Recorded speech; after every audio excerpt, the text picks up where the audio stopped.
Bharatiya Janata party में अंतर्कलह चल रही है और जब उपचुनाव थे तब इतने लोगों ने यहाँ पर दावेदारी की थी, एक षड्यंत्र रचा था। तो अब आप किसके साथ हो और ये अंतर्कलह ये कब समाप्त हो सकती है? लालजी सराफ है, उन्होंने सिंबल तय नहीं किया है, कौन से सिंबल से चुनाव लड़ेंगे। हो सकता है वो निर्दलीय चुनाव भी लड़ ले। नमस्कार, मैं हूं मनीष पांड्या और राजनीति की जो शुरुआत है वो हो चुकी है चूरू जिले के अंदर। और बड़े-बड़े नेता हैं जो वर्तमान विधायक है, पूर्व विधायक है, वो सभी अपनी जो कार्य में लगे हुए हैं और अपने-अपने स्तर पर अपने-अपने कार्य कर रहे हैं। और इसी बीच जो नए चेहरे हैं, विधानसभा क्षेत्र के नाम से सरदार शहर में कुछ पोस्टर भी लगा रखे हैं। तो ये तय नहीं है कि भारतीय जनता पार्टी में कौन चुनाव लड़ेगा, किसको टिकट मिलेगी। तो हमारे साथ है कान सिंह जी राजपूत, उनसे हम चर्चा करेंगे कि ये जो विधानसभा क्षेत्र 2023 का चुनाव होगा किस प्रकार से होगा, किस प्रकार से इसमें नेताओं की भूमिका रहेगी। राम राम साहब। राम राम साहब। सर्वप्रथम मैं आपके यूट्यूब से जो चैनल है उसके सभी दर्शकों को नव वर्ष, अंग्रेजी नव वर्ष और आने वाले गणतंत्र दिवस की हार्दिक शुभकामनाएं देना चाहता हूँ। बात रही पोस्टर, जो चुनाव पोस्टर की राजनीति हो रही है विधानसभा क्षेत्र के अंदर आने वाले 2023 चुनाव के अंतर्गत, तो ये भारतीय जनता पार्टी है वो एक पार्टी, विशाल पार्टी है, विश्व की एक नंबर की पार्टी है। इसके अंदर कोई कार्यकर्ताओं की कमी नहीं है, चुनाव लड़ने वाले की कोई कमी नहीं है, अथाह सागर है, बहुत से ऐसे कार्यकर्ता है जिनकी इच्छा होती है। कोई भी राजनीति के अंदर कोई भाग लेता है तो उसके हर व्यक्ति की कोई महत्वाकांक्षा होती है कि मैं कुछ कुछ पद पर लड़ूँ, मैं भी आगे बन जाकर कुछ बनूँ। ऐसी बात नहीं है, हर व्यक्ति को ये लोकतंत्र के अधिकार है कि वो कोई भी टिकट मांग सकता है। लेकिन एक इस लोकतंत्र के अंदर भारतीय जनता पार्टी केवल एकमात्र ऐसी पार्टी है जिसके अंदर ये है कि चुनाव से पहले जो टिकट मांगते हैं और चुनाव के अंदर जिसको टिकट दी जाती है, तो सभी कार्यकर्ता जो टिकट मांगने वाले हैं वो सभी एकजुट होकर उस एक व्यक्ति, क्योंकि टिकट तो एक व्यक्ति को मिलती है, उस व्यक्ति के साथ में लड़कर साथ मिलकर चुनाव लड़ते हैं। ये सबसे खूबसूरत बात है भारतीय जनता पार्टी की, जो और किसी अन्य पार्टी में नहीं है। नहीं, आपने ये कहा कि ये जो पार्टी है, ये विश्व की सबसे बड़ी पार्टी है, ये बहुत बढ़िया बात है आपकी। पर सरदार शहर की नज़र में देखें तो यहाँ पर बीजेपी है वो ज़ीरो दिखाई दे रही है। कुछ समय से यहाँ पर जो बीजेपी है अपना जो कार्य है या अपना जो यहाँ पर प्रयास है वो बराबर करती है, पर वो सफल नहीं हो पाती। पर यहाँ पर जो लोग हैं विधानसभा चुनाव में जो टिकट की दावेदारी करते हैं, जो अपना वार्ड का पार्षद का चुनाव नहीं जीत पाते हैं, वो भी यहाँ पर दावेदारी करते हैं। और आप भी यहाँ से कुछ समय पहले कांग्रेस में शामिल हुए थे और उपचुनाव में वापस आप बीजेपी में आए हो। तो आपने कांग्रेस के भी लोगों से संपर्क में रहे हो और बीजेपी में संपर्क में रहे हो। तो यहाँ पर जो नए चेहरे आ रहे हैं, हम बात करते हैं प्रहलाद जी सराफ की, उनका राजनीतिक कोई करियर नहीं है, फिर भी ये विधानसभा में कूदना चाहते हैं। तो इसका क्या क्या बड़ा कारण हो सकता है? सबसे पहले मैं आपको बता दूं कि आपने मेरे साथ में एक साथ में इतने सवाल कर लिए, मैं एक एक आपको जवाब देता हूं कि भारतीय जनता पार्टी के अंदर मैं यही बात आपसे पहले ही बोल रहा था, यही अभी बोल रहा हूँ कि इतने कार्यकर्ता हैं जो चुनाव लड़ना चाहते हैं, टिकट मांगते हैं, टिकट एक को मिलती है, सभी उनके साथ में लड़कर वो मिलकर चुनाव लड़ते हैं, जीतते हैं। रही बात, आप बोल रहे थे कि भारतीय जनता पार्टी सरदार शहर के अंदर शून्य है। भारतीय जनता पार्टी सरदार शहर के अंदर कहीं पर भी शून्य नहीं है।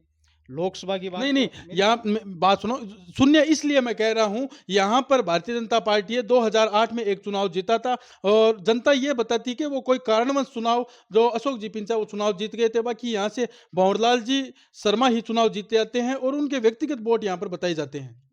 मैं यही आपका जवाब दे रहा हूँ कि विधानसभा के चुनाव नहीं है, लोकसभा के चुनाव आते हैं, पंचायत समिति के चुनाव आते हैं, नगर पालिका के चुनाव आते हैं।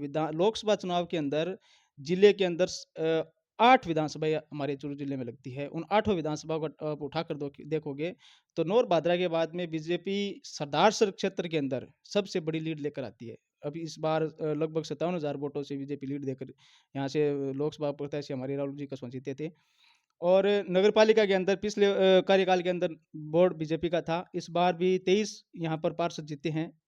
और पंचायत समिति के अंदर पिछली बार भी भारतीय जनता पार्टी का प्रधान था और इस बार भी भारतीय जनता पार्टी के सहयोग से प्रधान वहाँ पर काम कर रहे हैं। ऐसी बात नहीं है कि भारतीय जनता पार्टी सरदार के अंदर शून्य है, ऐसा तो कहने वाले बहुत से लोग हैं, कहते हैं, उनका काम कहना है।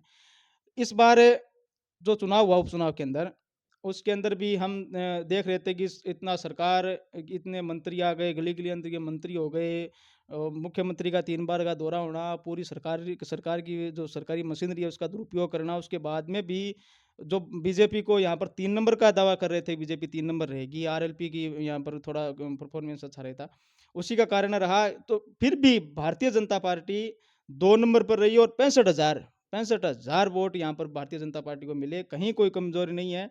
अब नहीं, 65,000 वोट मिले तो पिछले दफा की वजह बीजेपी ने माइनस में गई है कुछ वोटों से। तो पिछली बार की दफा तो कांग्रेस भी माइनस में रही थी, कांग्रेस को पिछली बार 95,000 वोट मिले थे, इस बार वो 91,000 पर रह गई। वो नहीं, इसमें ज्यादा कोई डिफरेंस नहीं रहा है, बाकी बीजेपी को बहुत ज्यादा डिफरेंस का फर्क वो पड़ा है। कारण ये रहा कि आरएलपी चुनाव लड़ने के कारण यहाँ पर जो हमारे पार्टी की जो बड़ी कम्युनिटी थी जाट लॉबी, वो तो उनका झुकाव थोड़ा सा आरएलपी की ओर हो गया था, उसका और कोई बड़ा कारण नहीं था। और आने वाले 2023 विधानसभा चुनाव के अंदर बड़ी मजबूती के साथ भारतीय जनता पार्टी यहाँ पे चुनाव लड़ेगी और मुझे पूरी उम्मीद है यहाँ पर भारतीय जनता पार्टी 2023 के अंदर प्रथम लहराएगी। तो एक सवाल है कि आपने हंसराज सिद्ध के साथ कुछ समय बिताया है, काम किया है कांग्रेस के अंदर, तो अभी हंसराज जी का एक पोस्ट आ रहा है विधानसभा क्षेत्र 2023 मिशन, तो इसका क्या बड़ा मुख्य कारण रहेगा? वो बीजेपी में शामिल हो रहे हैं क्या? मैं बीजेपी का मैं पहले उनके साथ में 1.5-2 साल रहा हूँ, बहुत नेक दिल इंसान है वो। और सामाजिक कार्यों में वो किसी भी कोई पार्टी की लॉबी नहीं करते हुए बहुत ऐसे सामाजिक कार्य करते हैं शहर के अंदर। कुछ कॉलेज की बात कर लो, उसके पीछे ग्राउंड की बात कर लो, इतने बड़े कार्य जो 15 अगस्त के अंदर जो तिरंगा यात्रा निकलती है उसमें बहुत बड़ा नहीं, मैं योगदान। पूछ रहा हूँ वो बीजेपी में मैं आएंगे बोल रहा क्या? हूँ, पूरी बात का जवाब दे रहा हूँ आपका। अब जो उनके साथ में जो बर्ताव हो रहा है कांग्रेस के अंदर, उनकी अनदेखी की जा रही है, वो एक ऐसा व्यक्ति है जो अपने आप में बहुत बड़ा नेता है, बहुत बड़ा उसके साथ में जनाधार है, युवा उनके साथ में पूरी विधानसभा क्षेत्र के लोग युवा उससे जुड़े हुए हैं। तो कोई भी इतना जनाधार वाला व्यक्ति आप वहाँ पर उसकी अनदेखी की जाए, वो कोई देख देख नहीं सकता। तो रही बात बीजेपी की, तो बीजेपी के दरवाजे उनके लिए खुले हैं, लेकिन वो उन पर डिपेंड करता है। लेकिन वो भी बहुत बड़े नेता हैं, वो अगर चुनाव लड़े हैं, तो बहुत मजबूत आदमी है वो। नहीं, अनदेखी तो आपके साथ भी हुई थी, आपको भी पिछले समय के अंदर वार्ड की टिकट नहीं दी थी, तो आपने यहाँ से पासा पलटा था। वो एक परिस्थितियाँ होती है। हर मैंने अब पिछले अब पीछे बताया आपको कि टिकट ये बीजेपी है, यहाँ पर टिकट माँगने वाले कोई कमी नहीं है। लेकिन टिकट एक को मिलती है। उस टाइम मेरी अनदेखी की गई। फिर मैंने वो वही बात है, स्वाभिमान पर कोई बात आ जाती है तो वो करके दिखाना पड़ता है। तो मैंने चुनाव भी लड़ा। चुनाव लड़कर मैं 2 नंबर रहा, कुछ एक वोटों के अंतर से मैं हार गया। फिर मैंने भंवलाल जी ने मेरे को बुलाया और उन्होंने कहा कि तुम हमारे साथ रहो। तो मैंने उनको एक ही बात कही, मैं कांग्रेस जॉइन नहीं करूँगा। आप ऐसी बात कर रहे हो तो मैं कुछ दिनों के लिए या कुछ मैं देखूँगा कि आप मेरे को कितना काम वो कितना मान-सम्मान देते हो। जब तक भंवलाल जी थे मेरा अच्छा मान-सम्मान वहाँ पर था। उनके जाने के बाद में जितनी बार मैंने हमारे जो लोकल विधायक हैं अनिल जी, मैं उनके पास में काम लेकर गया। कोई एक काम नहीं हुआ जो मैं आपको यहाँ अपने मीडिया के माध्यम से आपको बता सकूँ। वहाँ पर भी वही बात है कि हंसराज जी भाई साहब जैसे ऐसे कार्यकर्ता की अनदेखी वहाँ पर हो रही है, तो कौन सी वहाँ पर तुझसे कुछ नहीं है। तो हमारे साथ ही मीडिया वाले हैं कुछ, मैंने उनकी पोस्टें देखी थी, कुछ वीडियो देखी थी, कुछ न्यूज़ देखी थी, उनमें बताया जा रहा है कि जो राजकरण चौधरी है हमारे नगर पालिका अध्यक्ष है, उनके साथ भी अनदेखी हो रही है। अब हंसराज जी के बाद में अब राजकरण जी की बारी है। कांग्रेस का राज होने के बाद में, कांग्रेस की नगरपालिका होने के बाद में, कांग्रेस के नगरपालिका अध्यक्ष होने के बावजूद, यहाँ उनका एक आरोप लगाना, सीधा-सीधा आरोप, मैं ये नहीं मानता कि वो अधिशासी अधिकारी पर आरोप लगा रहे हैं।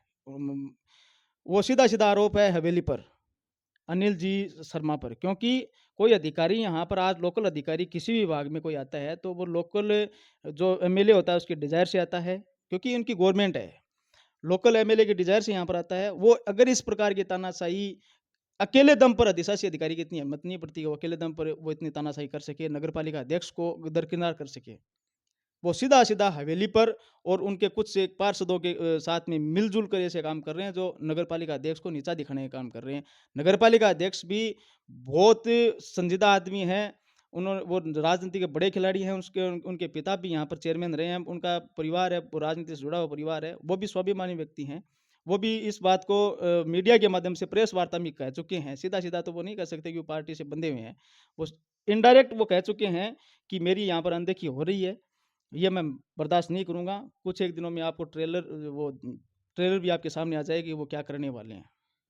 तो भाई साहब एक बड़ा सवाल है भारतीय जनता पार्टी का कि भारतीय जनता पार्टी में अंतर्कलह चल रही है और जब उपचुनाव थे तब इतने लोगों ने यहाँ पर दावेदारी की थी, एक षड्यंत्र रचा था। तो अब आप किसके साथ हो और ये अंतर्कलह ये कब समाप्त हो सकती है? कोई अंतर्कलह नहीं है। टिकट माँगने वाले कार्यकर्ता हर व्यक्ति की इच्छा होती है कि मैं राजनीति के कुछ बनूँ। मेरी भी इच्छा हो सकती है कि मैं भी विधायक बनूँ, लेकिन टिकट एक को मिलती है। आज के दिन हमारे नेता वो अशोक जी सर्वमान्य नेता अशोक जी पिंचा है, क्योंकि वो हमारे यहाँ पर चुनाव लड़े हैं, उपचुनाव के अंदर पिछले भी वो चुनाव लड़े थे। नवंबर तक वो नेता हमारे रहेंगे, उसके बाद में अगर वो टिकट लाते हैं, तो वो ही हमारे नेता रहेंगे। तो अब जो प्रहलाद जी सराफ है उन्होंने सिंबल तय नहीं किया है कौन सी सिंबल से चुनाव लड़ेंगे। हो सकता है वो निर्दलीय चुनाव भी लड़ ले, पर जितना आंकलन किया जा सकता है वो भारतीय जनता पार्टी से टिकट ला रहे हैं। पर जो प्रहलाद जी सराफ का जो परिवार है या प्रहलाद जी सराफ का जो जीवन है वो किसी तरह से राजनीतिक नहीं रहा है। फिर ये जो राजनीतिक में आने का उनका क्या कारण हो सकता है, किस वजह से आ रहे हैं? कोई एक दूसरे की खींचातानी करने के लिए ऐसा कुछ? ऐसा कुछ नहीं है। सराफ परिवार भी सामाजिक कार्यों में सरोकार रहा है। हर शहर के अंदर हर एक काम ऐसे हो रहे हैं जो जहाँ पर सराफ परिवार का बहुत बड़ा योगदान रहा है। तो वो भी उनकी भी इच्छा है कि वो भी चुनाव लड़ें, क्योंकि उनको भी कहीं से सराह होगा, ये हम नहीं कह सकते। लेकिन वो आप कह रहे हो निर्दलीय की बात कर रहे हो, कहीं उसका सिंबल नहीं है, तो उनके जगह-जगह पोस्टर देख रहे हो आप। वहाँ पर प्रधानमंत्री जी की फ़ोटो है, जेपी नड्डा जी की फ़ोटो है। तो वो डायरेक्ट आपको पता चल रहा है कि वो बीजेपी से बिलॉन्ग कर रहे हैं और बीजेपी से टिकट माँग रहे हैं। माँगना अधिकार है सबका, माँगना भी चाहिए और वो वही बात है, टिकट एक को मिलेगी, उसके बाद में जो भी टिकट लेके आएगा वो सभी साथ मिलकर चुनाव लड़ेंगे। तो जो अब प्रहलाद जी सराफ अगर टिकट लाते हैं तो यहाँ पर किस प्रकार से बीजेपी काम करेगी? टिकट प्रहलाद जी सराफ लाए, चाहे मदन जी ओझा लाए, चाहे अशोक जी पिंचा लाए, कोई भी टिकट लेकर आए, बीजेपी का कार्यकर्ता एक ही कार्यकर्ता बीजेपी के फूल के लिए घर-घर घूमेगा, वोट माँगेगा और मजबूती के साथ चुनाव लड़ेगा। चाहे टिकट कोई लेकर आओ, उसके हमें कोई मतलब नहीं है। हम फूल के साथ हैं, फूल के साथ रहेंगे। तो आप बता रहे हो कि राजकरण जी चौधरी के साथ वो बोल रहे हैं कि मुझे अनदेखा किया जा रहा है। तो एक बड़ा सवाल ये भी बनता है कि राजकरण जी चौधरी के अंडर में ही है जो सरदार शहर के वार्ड के जो पट्टे जारी होने हैं, तो वो पे पट्टे जारी क्यों नहीं करे, या अनिल जी शर्मा है जो रुकवा रखे हैं?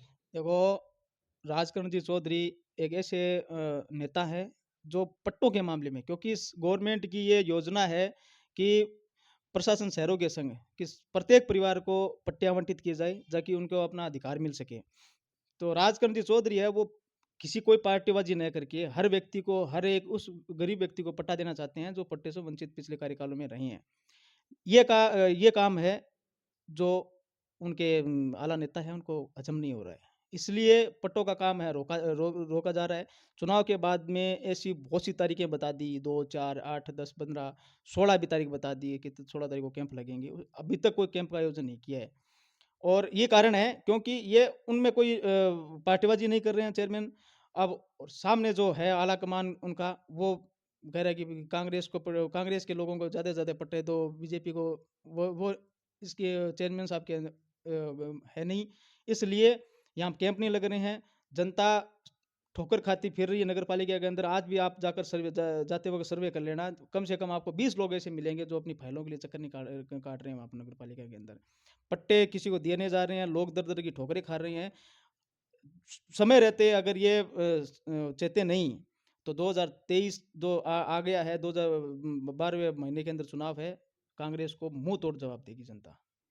तो इस बार भी आपने यही कहा था कि मुँह तोड़ जवाब देगी, पर इस बार जो 26,000 कुछ वोटों से चुनाव जो अनिल शर्मा जीते हैं, तो ये क्या बड़ा कारण रहा होगा? देखिए, इस बार उपचुनाव था, भंवरलाल जी शर्मा की सहानुभूति थी लोगों के अंदर, सरकार कांग्रेस की थी, सरकारी मशीनरी का भी बहुत बड़ा दुरुपयोग हुआ, क्योंकि घर-घर जाकर वो दिव्यांग जो वोटर्स वोटर्स थे, उनको भी घर-घर जाकर पहले चुनाव से पहले उनको वोट दिलवाए गए थे, उनके कर्मचारी थे, कांग्रेस के ज़्यादा वोट पड़े। सब कुछ दांव पर लगाकर भी कांग्रेस पिछले जो चुनाव था उसमें से 5,000 वोट कम लेकर आई। बीजेपी के साथ में बड़ी लॉबी थी, वो खिसकने के बावजूद भी भारतीय जनता पार्टी है वो 65,000 वोट लेकर गई, 2 नंबर रही। कहीं कोई कमज़ोरी नहीं है। आने वाले 2023 के अंदर चुनाव का रुख दूसरा होगा। यहाँ पर वो उपचुनाव की बात न करते हुए मेन जो चुनाव होगा, वो एक दूसरा होगा और बड़ी मज़बूती के साथ भारतीय जनता पार्टी और उनका उम्मीदवार चुनाव लड़ेगा और दावे के साथ मैं आपके चैनल के माध्यम से बता देना चाहता हूँ कि हम बहुत बड़े अंतर से इस चुनाव को जीतेंगे। तो बात हमने बात की 2023 के चुनाव की, जो अभी कुछ समय बाद होने वाले हैं। 2023 के जो चुनाव है 12वें महीने में होने वाले हैं, और सदार शहर के अंदर जो नेता है एक दूसरे से खींचातानी चल रही है। और नगर पालिका में भी नगर पालिका के जो चेयरमैन है वो बोल रहे हैं कि हमें अनदेखा किया जा रहा है। किस प्रकार से नेता यहाँ पर काम कर रहे हैं, कौन किसके साथ जाएगा, आप किसके साथ है, कमेंट बॉक्स में अपनी राय जरूर व्यक्त करें और बने रहिए हमारे वीडियो में। धन्यवाद।